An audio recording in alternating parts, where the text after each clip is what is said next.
Artisan Studios is made of a passionate group of developers who love JRPGs. We played them for years and years, and now we just want to be a part of this incredible world of adventures. Our team is focusing on pushing 2D art to create a unique visual experience for the players. What struck us was the big difference when you look at video game art books and the same characters in the game. The characters look good, but it stays kind of an interpretation of the artwork. That's when we thought, what if you could actually play with the artwork? What if you could actually bring that art to life? That motto has led us since then. You should feel lucky to witness such power. Now disappear!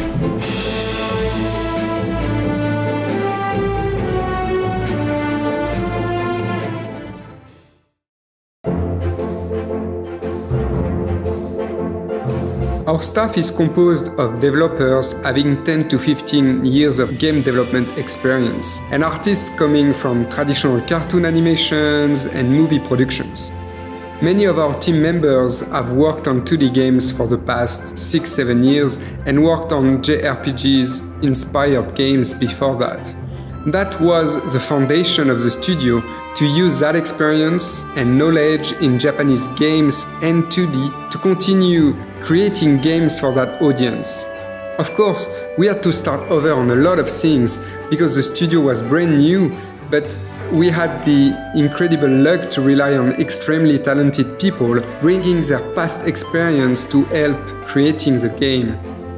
Compile Art and Artisan Studios came together because of our mutual love of RPGs and video games.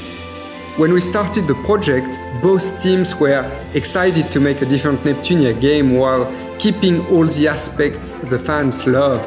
Everyone worked so hard and so passionately because everyone wanted to deliver the best new experience for Neptunia fans. The attention to the original art drawn by Tsunako was from the start a common goal for both companies. We wanted to stay true to the original art, and Compile Art was excited to see their character moving in 2D. They gave us a lot of constructive feedback to make sure the characters stay true to their nature.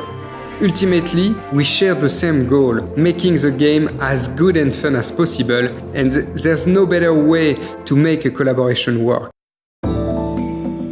For the animation process, we received plenty of notes describing how hair wicks, ponytails, body parts, and materials should move based on the character's design.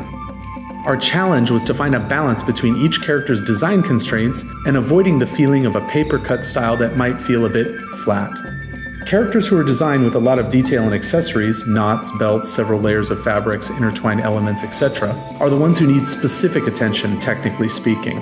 Fortunately, Idea Factory and Mizuno-san, the Neptunia producer, highlighted the details that made each character unique so we could be sure their animations suited them.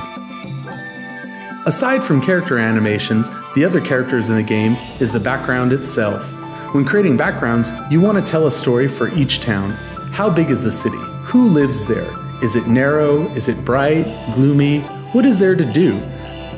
Design-wise, Idea Factory laid the groundwork for us to give personality to each city. As every city references a certain gaming console or brand, the artist could use specific elements known by the players to shape the cities.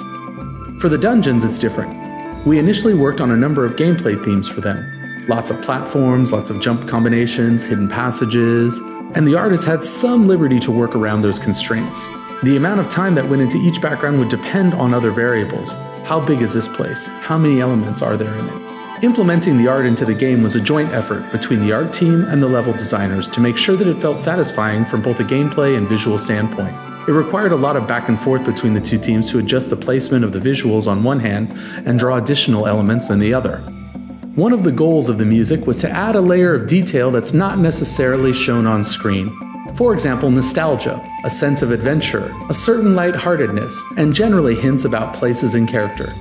As technology isn't as much present as it is in the past Neptunia games, we decided to have mostly acoustic and orchestral music rather than electronic sounds.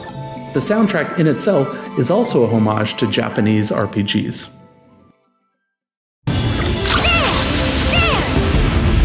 I'll end this! That was a good hit! Dodged it? I'll end this! With Super Neptunia, we wanted players to feel like they have great control over their characters and how they use them in battle. So that's why we came up with the rotating formation system, which allows the player to switch between skills anytime during combat, so they can adapt their strategy according to the flow of battle. One of the big features of previous Neptunia games was the area of effect for each attack or skill. In the early design of Super Neptunia RPG, we thought about keeping that feature, but didn't make much sense in 2D. Going to 2D makes you lose one dimension, obviously, which means the area of effect would only work horizontally and vertically. The overall battle system is very different from the previous games. Idea Factory wanted us to make something dynamic. What we did keep were the goddess transformations and super attacks, called break attacks in Super Neptunia RPG. I shall give you a peaceful rest. On my turret, evil will be destroyed. Scatter! We were very honored to work on such a big JRPG series. We did feel pressure, but also the joy of delivering a gem for the players and the fans. The new cast of characters are really refreshing, and I think people will enjoy the story since it adds a lot to the Neptunia lore. We aim to make a game that Neptunia fans will enjoy as much as previous games in the series, but we hope fans of JRPGs will enjoy it because of its story, gameplay, and overall design. Thank you, and we hope you're looking forward to playing Super Neptunia RPG.